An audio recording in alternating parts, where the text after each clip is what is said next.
안녕하세요. 사연을 즐겨 듣는 청취자 여러분을 위해 제가 따끈따끈한 이야기를 들고 왔습니다. 저는 서울에 살고 있는 30대 후반의 여자고요. 제가 들려드릴 이야기는 남편과 시댁 사이에 있었던 이야기입니다.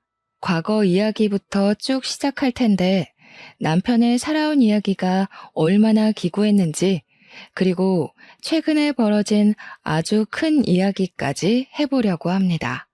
마음을 곱게 쓰지 않은 사람의 최후가 얼마나 더러운지 제 이야기를 들어보신다면 격하게 공감이 갈 것이라 생각됩니다. 그럼 지금부터 이야기를 시작해 보도록 하겠습니다. 우리 남편은 유년 시절을 아주 불행하게 보냈습니다. 우리 남편이 어릴 적 친모가 병으로 세상을 떠나게 되면서 엄마의 손길이 필요했던 남편을 위해 시부는 새장가를 들게 되었습니다. 그때는 남자 혼자 애를 키운다는 게 상당히 불쌍하게 여겨지던 시절이라 주위 사람들이 발벗고 나서서 시부의 재혼 자리를 알아봐 주었다고 했어요. 그때 우리 시부는 일이 무척이나 바쁜 실력 있는 목수였는데 실력이 진짜 좋아서 돈도 많이 벌었지만 각 지방에서 끊이지 않는 일거리를 쫓아다녀야 해서 바빴대요. 돈을 버는 만큼 시간에 쫓기게 되고 자연스럽게 우리 남편을 돌봐줄 사람이 필요했던 거죠. 시부의 재혼은 오로지 남편을 위한 결정이라고 해도 과언이 아니라고 했습니다. 남편을 챙겨줄 사람을 구하기 위해 재혼을 선택한 시부의 결혼 생활은 행복했을까요? 우리 남편은 행복했을까요? 시부는 그 와중에도 새엄마가 들어오면 남편을 챙기지 않을 수도 있다는 불안감과 걱정에 아이가 딸린 여자를 새엄마로 들인 겁니다. 그래서 우리 남편은 새엄마가 생긴 날 4살 차이가 나는 여동생도 생기게 되었죠. 처음에는 우리 남편이 4살이나 어린 여동생이 생겨서 참으로 좋았다고 했었어요. 우리 남편이 초등학교 6학년일 때 시부가 재혼을 했으니 여동생은 초등학교 2학년이었죠. 남편은 나서서 동생이랑 놀아주고 참 잘 챙겼다고 했어요. 그런데 새엄마 입장에서는 그게 불편하고 싫었대요. 초등학교 6학년이면 알 거 다 아는 나이 아니냐고, 우리 딸은 아무것도 모르는데 아들이 나쁜 마음 먹으면 어떡하냐면서 걱정을 했대요. 우리 남편한테 자기 딸한테 가까이 가지 말라고, 소름 끼친다고, 딴 마음 먹는 거 아니냐고 그런 소리를 대놓고 했다는 겁니다.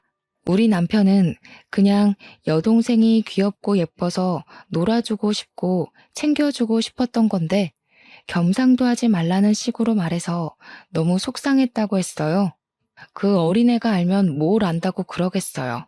그러던 도중에 신우가 학교에서 실내화를 갈아 신고 까먹고 신발 주머니와 운동화를 챙기지 않아서 신발을 분실하게 된 거예요. 놀란 신우이가 남편한테 찾아가서 오빠, 나 운동화를 잃어버렸어 하면서 엉엉 울었대요. 남편은 신우의 신발을 찾아주려고 선생님께 양해를 드린 뒤에 같이 운동장도 찾아보고 학교 건물도 찾아보고 분실물 모아둔 곳에 가서도 찾아보았대요.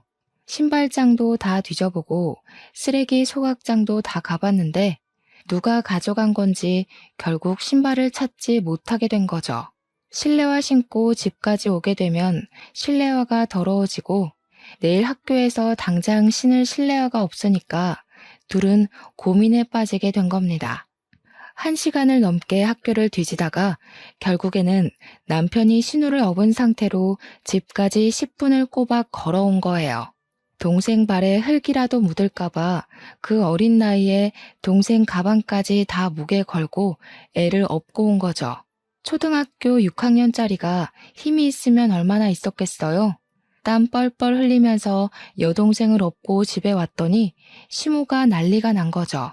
뭔데 내 딸을 업고 오냐부터 시작을 해서 남편이 땀을 뻘뻘 흘리고 있으니까 더럽다고 당장 씻으라고 혼을 내고, 신우가 시모의 말에 놀라서 아니라고, 오빠가 나 신발 잃어버려서 실내화 더러워질까봐 업어준 거야 하니까 또 트집을 잡더래요. 그냥 그거 신고 걸어오는 게 낫지 생각이 불순해서 업고 온 거 아니냐고 표독스럽게 남편을 추궁한 거죠. 우리 남편은 그때 자기도 모르게 깨달았대요. 뭘 해도 새엄마는 나한테 마음 열 생각이 없구나.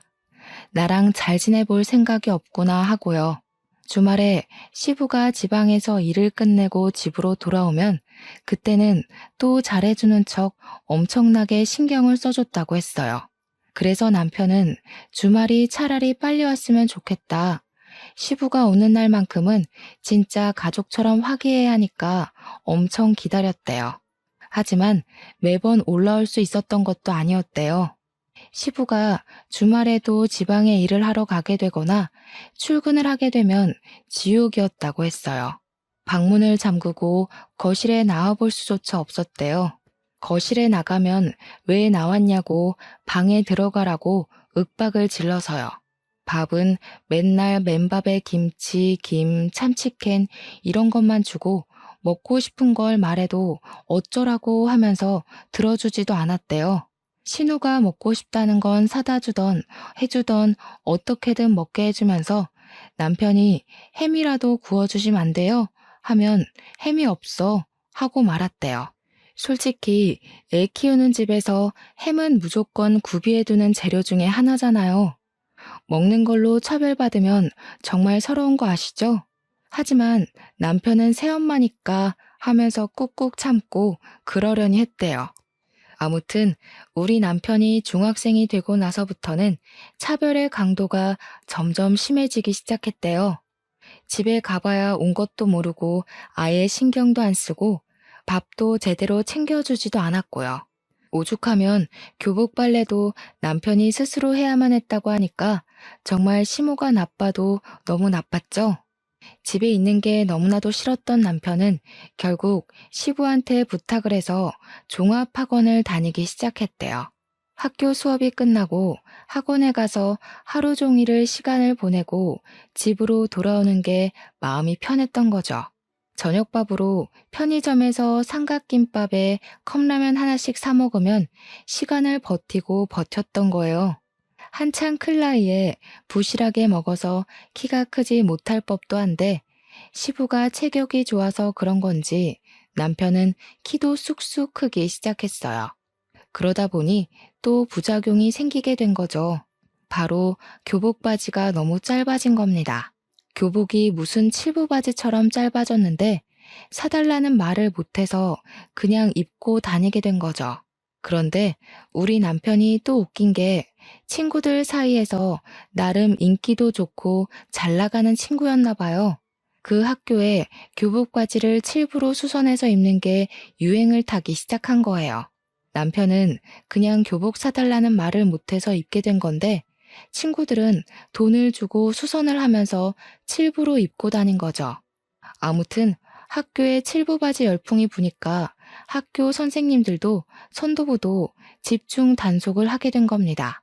당연히 우리 남편도 교복 바지를 줄인 거 아니냐고 오해를 받아서 걸리게 되었고 우리 남편은 새 바지를 구할 수 없는 입장이니까 그냥 무시하고 입고 다녔대요. 학교 선생님한테 교복 살 돈이 없어서라고 말하긴 너무 쪽팔리잖아요. 사춘기 시절 아이들에게 예민한 문제니까요. 거기다가 아버지께서 목수일을 하시면서 돈을 꽤 쏠쏠하게 벌고 있다는 걸 선생님도 알고 있었어요. 그때는 선생님들이 가정환경 조사를 다 하니까 알고 있던 시절이란 말이죠. 그런데 돈이 없어서 교복 바지를 못 사 입어요 라고 한다는 건 선생님을 기만하는 문제가 될 수도 있는 거였어요. 남편이 무시를 하고 학교를 다니니까 학교에서 새엄마에게로 연락이 가게 된 거예요. 애가 행색이 영 불량해지고 요즘 어울리는 친구들도 좀 별로라고 하면서 새엄마를 학교로 호출한 거죠. 남편의 담임 선생님이요. 그제야 시모가 남편의 바지가 그 모양인 걸 알게 된 거였어요. 그전까지 남편이 학교 가는 걸 마중 나간 적도 없고 빨래도 안 해줬으니까요. 시모는 쪽팔리게 이런 걸로 학교로 오게 만든다면서 교복 바지를 새로 사줬다고 했어요. 물론 학교에 오고 가고 하게 만든 벌이라며 남편의 따귀를 엄청 세게 한 대 쳤다고 하더라고요. 그때 우리 남편은 새 교복 바지를 꽉 쥐고 결심을 했대요. 하루빨리 이 집을 탈출해야겠다고요. 대학을 가서 아르바이트를 하던 아니면 빨리 취직을 하던 꼭 이 집을 탈출해서 혼자 마음 편하게 살겠다고. 고등학교에 들어가서는 시모의 경계가 더 심해졌다고 했어요. 신우가 2차 성장이 찾아오면서 사춘기를 맞이하게 됐고 남편이 혹여라도 무슨 짓을 할까봐 시모가 곤두서 있었던 거죠. 그래서 남편은 더욱 집에 있기 싫어서 학원을 더 늘렸고 자연스럽게 악착같이 공부를 하게 되었고 예상보다 훨씬 좋은 학교에 입학을 하게 되었습니다. 우리 남편이 대학에 입학을 하고 시부가 무척이나 자랑스러워했다고 해요. 그런데 그때쯤 신우가 중학교 3학년이었는데 사고를 치고 다니기 시작한 거예요. 불량한 학생들이랑 어울려 다니면서 담배도 피우고 동급생 애들한테 돈을 갈취해서 노래방을 다니기도 하고 술을 마시고 그런 거죠.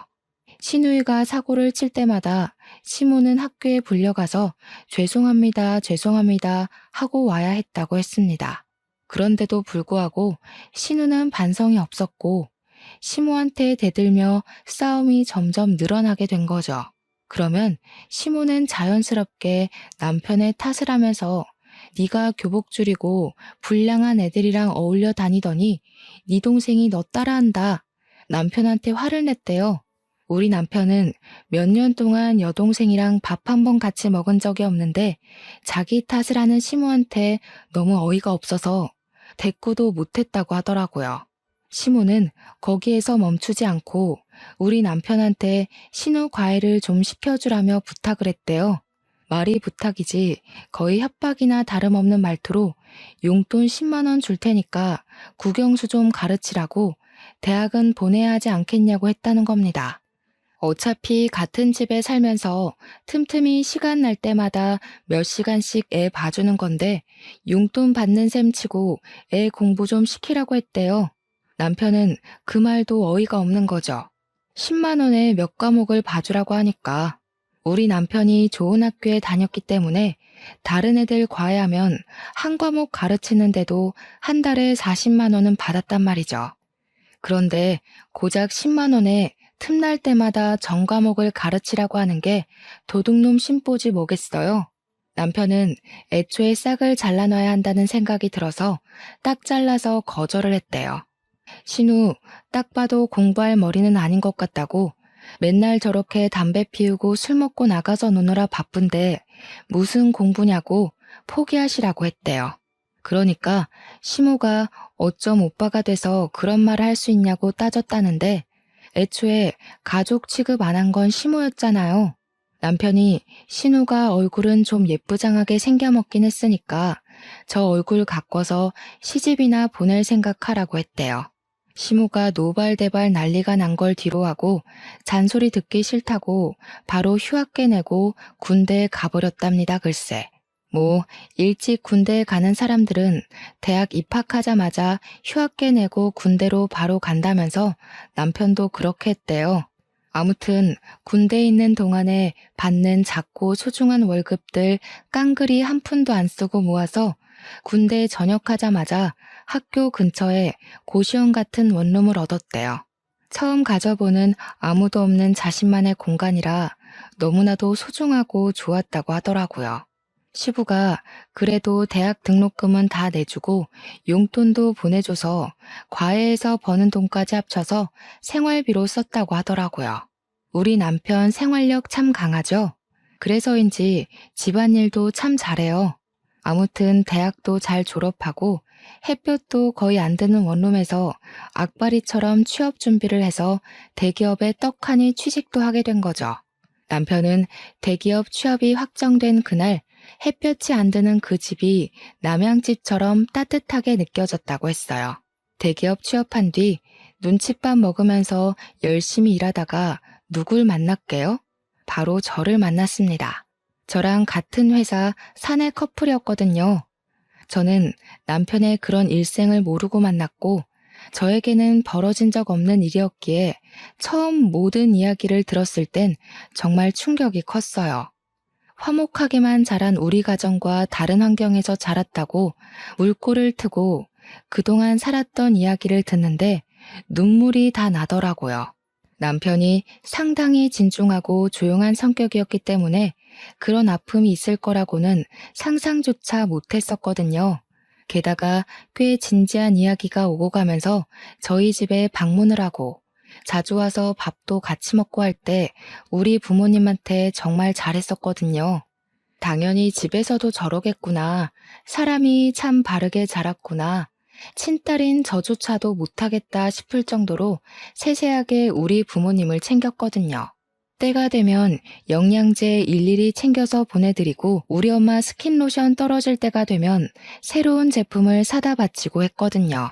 당연히 본인 부모님께도 그러겠구나 했는데 전혀 교류 없이 지내던 상태였던 거죠. 우리 둘이 행복한 연애를 하고 있는 와중에도 남편은 본인 집을 생각하면서 속이 썩어 들어가고 있었다는 걸 몰랐어요. 새엄마가 그러니까 저한테는 시모인 그 여자가 남편에게 말도 안 되는 요구를 하고 있었거든요.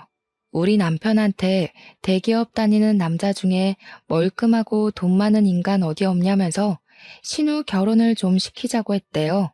친구 중에 의사는 없냐, 변호사는 없냐, 좋은 대학 나와서 그런 친구 안 사귀고 뭐 했냐. 대기업 다니면 그런 인맥들 다 생긴다고 하던데 너는 어디서 뭐라고 있길래 그런 친구 하나 없냐? 너는 하나뿐인 여동생 시집 잘 가는 게 그리 곶감냐? 왜 좋은 사람 찾아오지를 않냐 하면서요. 결혼정보회사에 신우를 등록하러 갔는데 신우가 뭐 대학을 나온 것도 아니고 회사를 다니는 것도 아니고 그러니까 결혼정보 업체에서도 거절을 한 거죠. 그게 분해서 남편한테 대기업에 어디 격리 자리라도 하나 달라면서 돈 계산은 잘하니까 그런 데에 꽂아주라고 요구를 했대요. 무슨 구멍가게도 그런 식으로 취업은 안 시킬 텐데 대기업이 가당키나 하는 소리겠어요?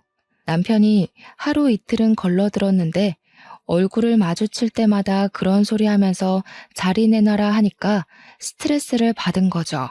우리 남편 얼굴이 점점 썩어 들어가는데 집안 사정이라고만 하니까 저도 궁금해도 더 이상은 물어보지도 못하겠고 그런 와중에 우리 집에서는 결혼은 언제쯤 할 생각이냐고 남편한테 계속 물어봤거든요. 나이가 30 초반이 넘어갔는데 우리 집에서도 슬슬 결혼했으면 좋겠다 하면서 남편 옆구리를 찌르니까 남편은 그게 고민이 된 거였어요. 시모가 저한테 무슨 소리를 할지도 모르고 어떤 요구를 할지도 모르는 상태니까 걱정이 돼서 저를 집에 소개해 주는 게 겁이 났던 거죠.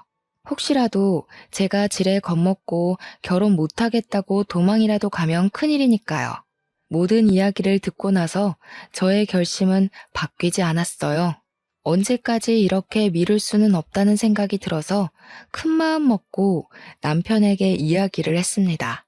나는 매 맞을 준비 다 되어 있으니까 시댁에 인사를 드리러 가자고 했죠. 그러면서 혹시 시부는 당신의 과거를 다 알고 있냐? 차별받으면서 억울하게 부당한 대우받고 산 거 알고 있냐고 하니까 아예 모른다고 하더라고요. 원래 집에 자주 오지도 않았고 지금도 여전히 일을 하고 계신다고. 물론 예전처럼 매일같이 집에 없는 건 아니지만 간간히 나가신다고 했어요. 뭐 남편이 대학을 다니면서부터 자취를 시작했으니까 시부도 모를 수는 있다고 생각은 했지만 그것도 시부를 제가 색안경 끼고 보게 된 계기이기도 했거든요. 조금만 들여다보고 아들한테 관심을 가졌으면 시부도 알 수 있는 내용 아닌가 싶었고요. 주말에는 되도록 집에 있으려고 하셨다고 했으니까요. 근데 눈치 자체를 못 챘다는 게 우리 남편한테 그냥 관심이 없었던 건 아닐까 하는 생각으로 빠지게 되었죠. 어쨌든 시댁에 인사를 드리러 갔는데 시무랑 신우가 절 딱 보자마자 위아래로 쭉 훑어내리는데 느낌이 쎄하더라고요. 신우가 절 보면서 눈은 안 우는데 입꼬리만 올려서 억지로 웃는 그 얼굴 있죠? 그렇게 웃으면서 말하더라고요. 새언니, 축하해요. 우리 집처럼 화목하고 단란한 집에 시집 오는 게 쉬운 일은 아닌데. 요즘 시월드다 뭐다 말 많잖아요? 우리 집에 온 건 축복받은 일이지. 감사하게 생각해요. 누가 누구한테 감사하게 생각하라는 건지. 그 이야기 듣자마자 소름이 쫙 올라오더라고요. 대놓고 그냥 시월드에 오신 걸 환영합니다. 라고 이야기하는 것 같았거든요. 제가 선물로 제철 과일 바구니를 백화점에서 비싼 거 사서 갔는데 과일 바구니 보자마자 시모가 뭐라고 했는지 아세요? 어머나, 세상에서 두 번째로 쓸모없는 걸 들고 왔네. 값만 비싸지 실속은 하나도 없는 거. 예, 첫 번째는 뭔지 아니? 바로 꽃바구니란다. 꽃이랑 과일은 하등 쓸모없으니 앞으로는 들고 오지 말아라. 고기면 몰라도 과일이 뭐니? 근데 진짜 저도 이런 사연을 많이 들어도 보고 찾아도 봤는데 보고 들으면서 매번 다짐한 게 있거든요. 내가 저런 취급을 받으면 하나하나 다 말대꾸를 해야지 했는데 막상 제 일로 닥치니까 입이 얼어붙은 사람처럼 말이 안 나오더라고요. 머릿속이 새하얗게 변하는데 어버하고 있으니까 우리 남편이 딱 그러더라고요. 마음에 안 드시면 저희가 다시 들고 가죠 뭐. 우리 장인 장모님이 과일 좋아하시니까 차라리 잘 됐네. 자기야, 집에 가서 장인 장모님이랑 나눠 먹자. 그러면 되지? 그러니까 시모가 당황해서는 남편한테 아니 말이 그렇다는 거지. 우리도 과일 좋아하거든. 우리 딸이 멜론 좋아하잖아. 오빠가 돼서 그것도 모르니? 하더라고요. 멜론 비싼 과일인데 잘 됐다고 이따가 우리 딸 입에 쏙 넣어줄게 하는데 남편이 심드렁하게 이야기를 했어요. 난 집에서 이런 비싼 과일을 먹어본 적이 없어서 몰랐네. 이렇게요. 우리 남편이 정말 처음으로 존경스러운 순간이었습니다. 어떻게 바로바로 그런 말을 뱉어내는지 멋있어 보였어요. 시모는 그 와중에도 입을 삐쭉 내밀고는 아니, 내가 어릴 땐 주지 않았나? 하면서 변명하고 있었고요. 그런데 시부가 딱 그러더라고요. 뭘 보자마자 예비 며느리한테 나를 세우고 그러냐고 저녁부터 먹고 이야기하자고요. 어차피 기대도 안 한 식사 자리긴 했는데 반찬이 생각보다 너무 단출해서 좀 실망감이 컸어요. 우리 남편이 이런 취급을 받고 자랐구나 싶어서 제 마음 한구석에서 스멀스멀 언짢은 기색이 올라오고 있었죠. 시부가 헛기침을 하더니 고기라도 굽지 준비를 왜 하다 말았냐고 타박하니까 시무가 뭐라고 했게요? 제가 고기를 사올 거라 생각해서 고기를 따로 준비해두지 않았다고 제 탓을 하는 겁니다, 글쎄. 신우가 옆에서 시무 말에 거듭답시고 언니가 센스가 좀 있었어야 했는데 센스가 없다면서 맞장구를 치더라고요. 대기업에서 눈치 없으면 살아남기 힘든 거 아니냐고 하면서 내가 언니한테 꼽을 주려는 건 아니고 언니 걱정돼서 하는 말이지 하더라고요. 언제 봤다고 반말 찍찍 하는지. 4살이나 어린 주제에 남편이 그런 여동생을 싸늘하게 바라보더니 사람 참 안 바뀐다고 너도 예전 그대로구나 하더라고요. 새언니 처음 보는 자리에서 누가 반말부터 찍찍 갈기냐고 어디서 배워먹은 버릇이야? 하는데 속이 시원했습니다. 시부도 신우한테 가족될 사람이라고 해도 예의는 차려야 하는 거라고 존댓말 쓰라고 하더라고요. 근데 이상하게 웃긴 게 시무랑 신우가 시부한테는 꼼짝도 못하고 깨갱하더라고요. 그게 참 의외였어요. 밥을 먹는 둥 마는 둥 하고 나서 시부가 본격적으로 결혼 준비에 관한 이야기를 하면서 이것저것 물어보기 시작했습니다. 어떻게 만나게 된 거냐? 부서가 다르다던데 소개라도 받은 거냐 하면서 남편과 저의 연애사를 궁금해 하셨어요. 그냥 뭐 회식 자리에서 우연히 만났는데 때 서로 휴대폰 번호 교환하고 만나기 시작했다. 이런 이야기를 하고 있었죠. 근데 시모가 제 앞에 과일이란 과도를 탁 소리 나게 내려두는 거예요. 느낌이 바로 딱 오잖아요. 이거 나한테 시키려고 일부러 내 앞에 두신 거구나. 기싸움 하는 거구나 하는 느낌이요.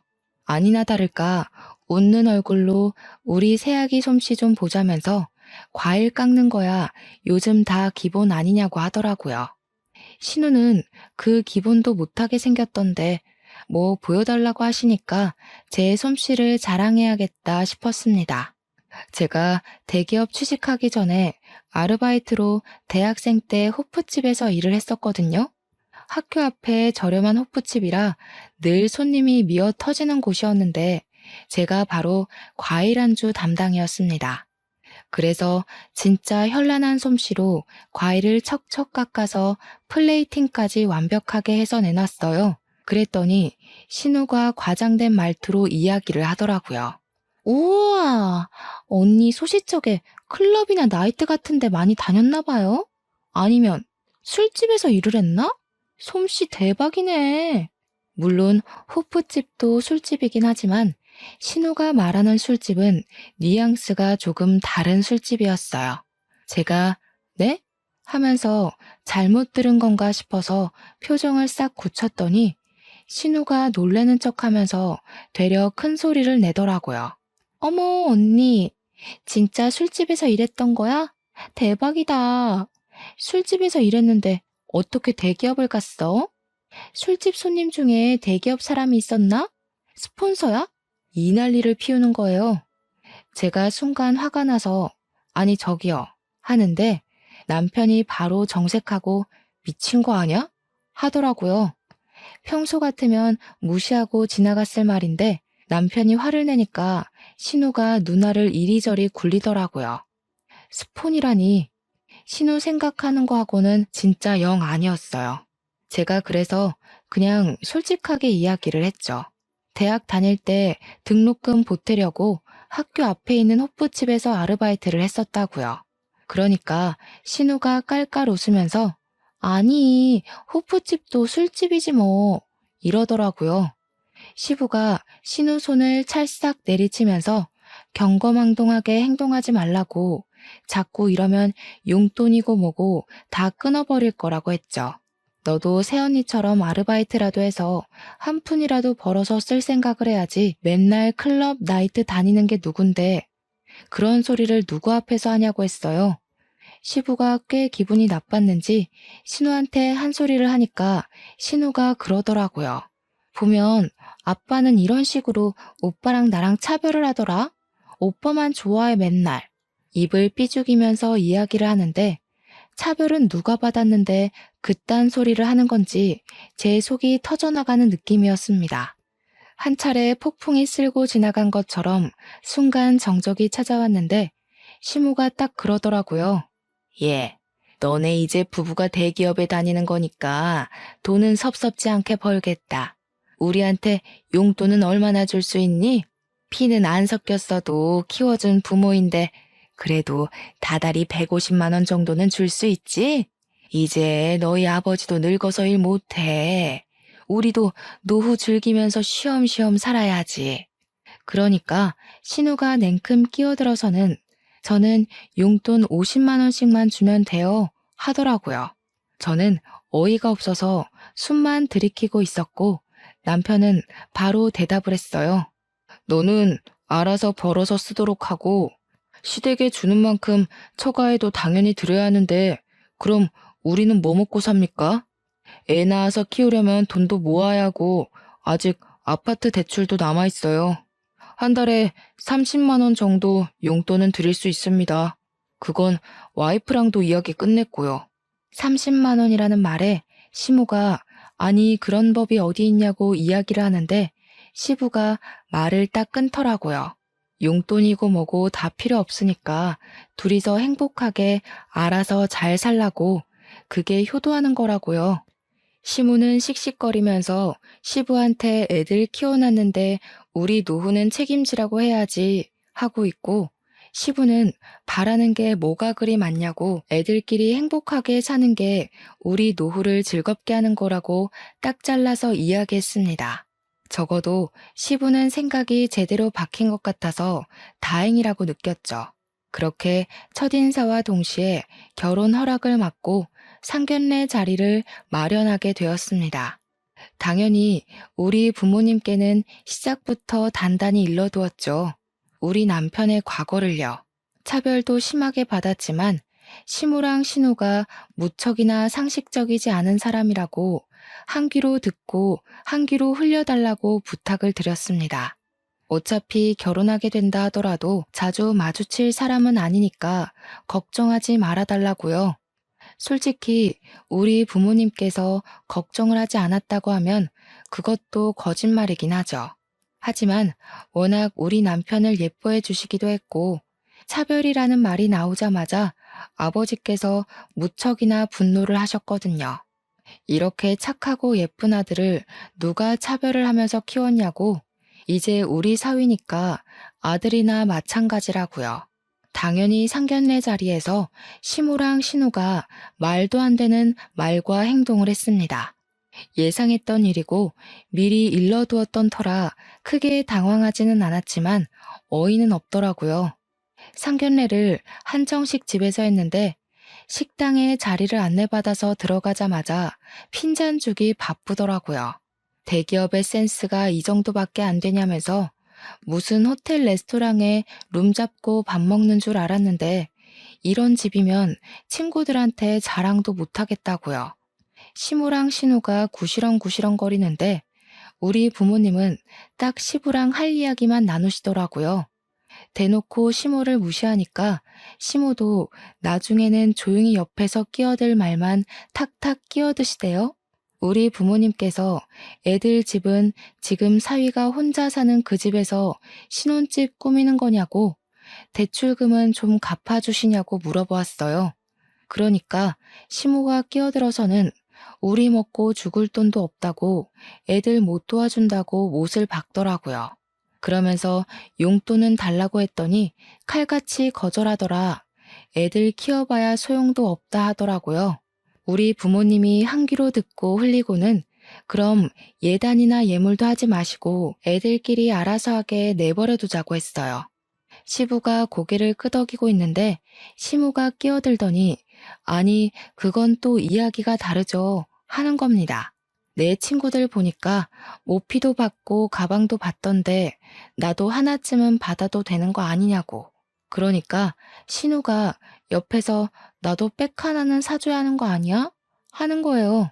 우리 부모님께서 다시 대화를 원점으로 돌려서 그럼 집 대출금은 갚아주시는 거냐고 하니까 그건 또 쏙 무시하고 애들이 알아서 대출금 갚아야지 왜 우리한테 이야기를 하냐고 하는데 답이 없었습니다.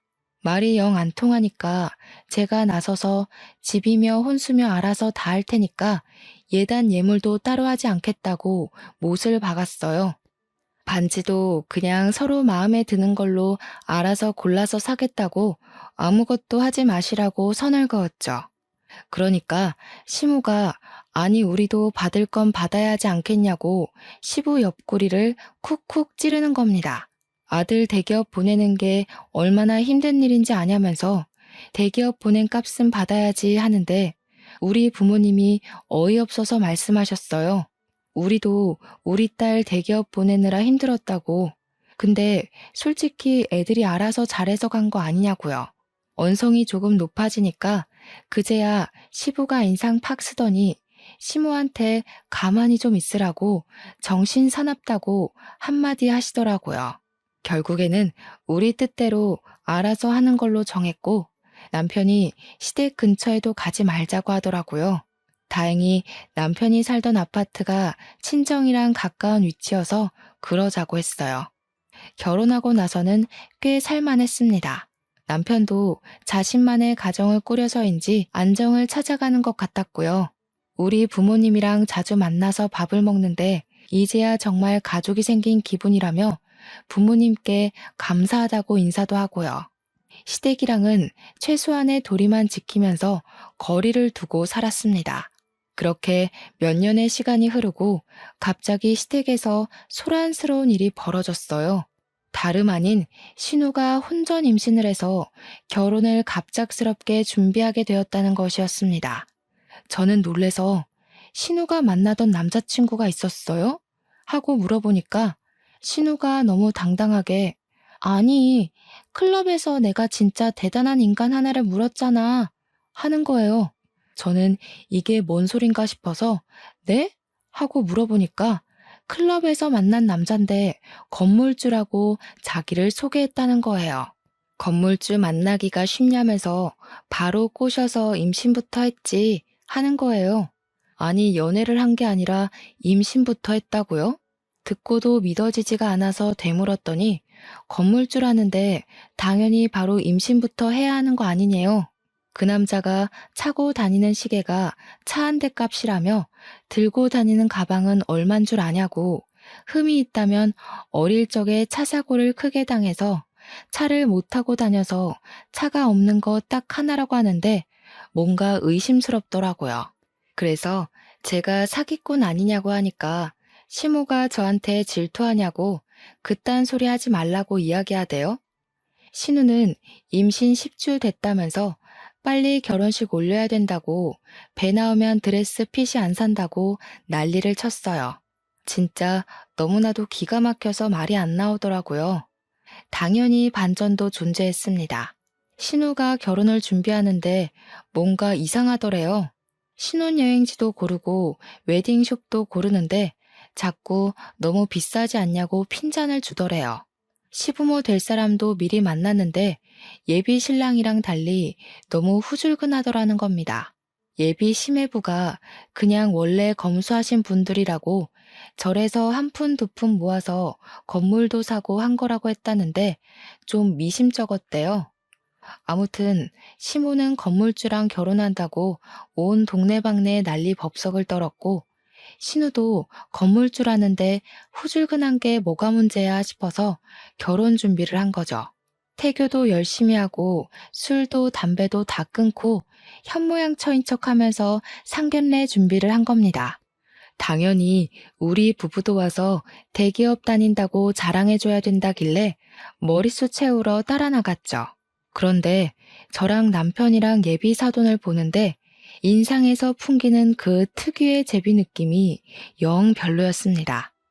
예비 시매부가 진짜 제비족처럼 생겨서 느글느글하고 예비 사돈댁은 그런 자리가 불편한 건지 어색한 건지 안절부절 못하더라고요. 이미 임신 15주가 된 신우는 배가 슬슬 나오기 시작했고 더 나오기 전에 드레스를 입어야 한다며 빠르게 예식 날짜를 잡자고 이야기를 하고 있었어요. 그런데 우리 시모가 또 욕심이 그득한 사람이잖아요. 대놓고 예비 사돈댁에 물어보기 시작한 거죠. 애들 집은 어디로 해주실 건지, 가지고 있는 건물 월세는 얼마나 들어오냐, 어디 동네에 있냐, 이런 거요. 그러니까 예비 사돈댁이 그러는 겁니다. 집은 애들이 알아서 하기로 한 거 아니었나요? 건물 월세는 무슨 월세요? 사는 동네는 금천구인데요. 시모가 고개를 갸우뚱하면서 아니 건물주라면서요 하니까 건물주? 무슨 건물주? 우리 집 전세예요 한 거예요. 그러면서 예비 사돈도 궁금했다면서 우리 시부가 집 짓는 사람이라고 하던데 어디 건설업 사장이냐고 묻더라고요. 순간 정적이 확 생기는데 저랑 남편은 이게 뭐지? 하면서 머리를 굴리고 있었어요. 다들 질문만 가득한 대화를 하다가 실체를 알게 된 거죠. 신우랑 예비 시매부가 둘 다 집안에 대해서 거짓말을 친 것이었습니다. 알고 보니 예비 시매부는 개뿔 가진 거 하나도 없으면서 여자 하나 잘 잡아서 결혼하려던 제비족이었고 입고 다닌 것, 들고 다닌 것 모두 짝퉁이었던 것이었어요. 신우는 행색만 보고 건물주라고 하니까 우리 아빠도 건설 쪽 일한다고 집 짓는 사람이야, 사장이야 하면서 거짓말을 친 거죠. 시부가 물론 목수였기에 완전 틀린 말은 아니지만 뉘앙스가 완전히 다르잖아요. 그 사실을 상견례 자리에서 모조리 다 알게 된 거죠. 예비 심해부는 뭐야, 건설업 운영한다며, 사장이라며 이러고 있고, 시무는 야 뭐야, 너 시계랑 가방이랑 다 짝퉁이야?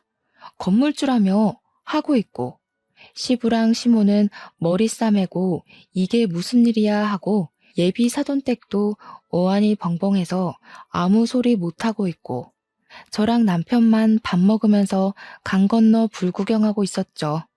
당연히 어떻게 됐겠어요? 결혼이고 나발이고 없었던 일로 하자면서 서로 사기꾼 집안이라고 욕하고 난리가 났어요. 신우만 사색이 돼서는 지금 임신 중인데 그럼 아기는 어떻게 하냐고, 이렇게 무책임하게 굴면 어쩌냐고 소리 지르고, 예비 심해부는 신우한테 몸부터 들이댈 때 알아봤다면서 자기가 완전 꽃뱀한테 당한 거라고 애 지우던지 하고 나가버리고, 이미 16주가 다 되어간 애를 어디서 지우겠어요? 말이 안 되는 소리지. 신우는 울고불고 난리가 났고, 시모는 신우 등짝을 퍽퍽 때리면서 건물주라며, 팔자 폈다며 그러더니 이 사실이 믿기지 않는지 시모가 신우한테 멍청한 년이라고 지 팔자 지가 꼬았다고 난리를 치더라고요. 개판이 된 상견례 자리를 뒤로하고 저랑 남편은 집으로 돌아오면서 진짜 말 한마디를 하지 않았어요. 진짜 제대로 영화 한 편 봤다 하고 있는데 일주일 뒤에 얼굴이 죄다 썩어 문드러진 신우가 시무랑 우리 집을 찾아왔더라고요. 남편이 무슨 일로 오셨냐고 하니까 시무가 할 이야기가 있다고 다짜고짜 집으로 들어오더라고요. 그러더니 하는 말이 아주 가관이었습니다. 애를 지울 방법을 찾아봤는데 방법이 없다지 뭐냐. 출산을 해야 하는데 미혼모가 이 더러운 세상에서 어떻게 애 키우면서 혼자 살아? 그러니까 얘가 애 낳으면 너네 부부 호적에 올려두고 친자식처럼 좀 키워다오. 가족이라면 그 정도는 다 받아주고 할 수 있지 않니? 저는 어이가 없었죠. 우리 자녀 계획도 아직 못 세웠는데 이게 무슨 말도 안 되는 소리인가 싶었어요. 어머님, 그건 아니죠. 저희도 아직 자녀 계획을 못 세웠는데 누구 애를 맡아서 키워요? 내가 지금 부탁하는 걸로 보여? 시엠이 말이 말 같지 않아? 그러면 내 딸을 미혼모로 살게 내버려 두라는 거야? 너네 호적에 넣는 게 뭐가 어려워? 그 말을 조용히 듣고 있던 남편이 코웃음을 팍 치면서 신우를 노려보더라고요. 아무 말도 못하고 있던 신우가 남편을 보더니 흠칫 놀라더라고요. 너 내가 차별받고 자란 과거를 다 알면서도 나한테 네 자식을 맡기고 싶냐? 내가 네 자식한테 무슨 짓을 어떻게 할 줄 알고 나한테 애 보내겠다는 소리를 아무렇지도 않게 해? 그러니까 신우가 놀래서 오빠 하면서 벌벌 떨더라고요. 시무도 얼굴이 시퍼렇게 질려서 아무 소리 못하고요. 내가 당한 만큼 갚아주겠다고 해도 나한테 아이 보낼 자신 있어? 무섭다, 무서워. 어떻게 오빠가 돼서 아직도 그런 걸 마음에 두고 이런 식으로 동생을 괴롭혀? 차별을 한 사람은 모르지. 당한 사람만 아는 거지. 나 같으면 내가 무서워서라도 이런 부탁을 못할 것 같은데. 내가 얼마나 우습게 보였으면 이런 부탁을 해? 됐고, 죽이 되던 밥이 되던 혼자 애 키우면서 살아. 네가 저지른 짓 네가 책임지고. 그러더니 내 집에서 당장 나가라며 신우랑 시무를 쫓아냈어요. 얼마나 제 속이 시원하던지 박수를 쳐줬답니다. 그 뒤로 신우랑 시무는 저희 집에 나타나지 않았고 시부를 통해서 이야기를 듣게 되었습니다. 시모가 앞장서서 심해부 될 뻔한 그 사기꾼한테 양육비 청구 소송을 진행 중이고, 신우는 결국 출산을 해서 미혼모로 아이를 키우고 있다고요. 가끔 우리한테 애를 봐달라고 시부를 꼬셔내고 있다고 하는데 제가 그랬죠. 우리 남편이 당한 일을 다 알고 있는데 저한테 애를 맡기겠다고요? 라고요. 그 덕에 시부도 남편이 과거에 당한 차별에 대해 모조리 다 알게 되었고, 시부가 노발대발 난리가 나게 된 거죠. 그렇게 아들을 괴롭혀 놓고 어떻게 애를 아들 호적에 입적시켜서 키워달라는 철면피 같은 소리를 할 수 있냐고. 그 와중에도 시모는 우리 남편이 너무하다고 했다네요. 시부는 짐 싸서 나가고 싶은 거 아니면 우리 남편한테 더 이상 연락하지 말라고 했대요. 신우가 저한테 연락 와서는 하루 정도 봐줄 수도 있지. 그걸 다 시부한테 일렀냐고 하면서 자기한테 너무 가혹하다고 하소연을 하대요. 저는 웃으면서 자업자득 아니에요? 했죠. 그러니까 신우가 이러면서 전화 끊더라고요. 이제 와서 신우도 왜 우리한테 친한 척 하는지 눈에 빤히 보여서 받아주지 않고 있어요. 아이를 낳았으면 당연히 책임을 져야 하지 않겠어요? 시모도 신우도 우리 남편 괴롭혔던 그 죗값을 태어난 아이에게 평생 숙지하면서 살았으면 좋겠습니다. 제 이야기는 여기서 끝이에요. 역시 사람은 죄 짓고 살면 안 되겠죠? 모든 일은 부메랑처럼 돌아오게 되어 있답니다.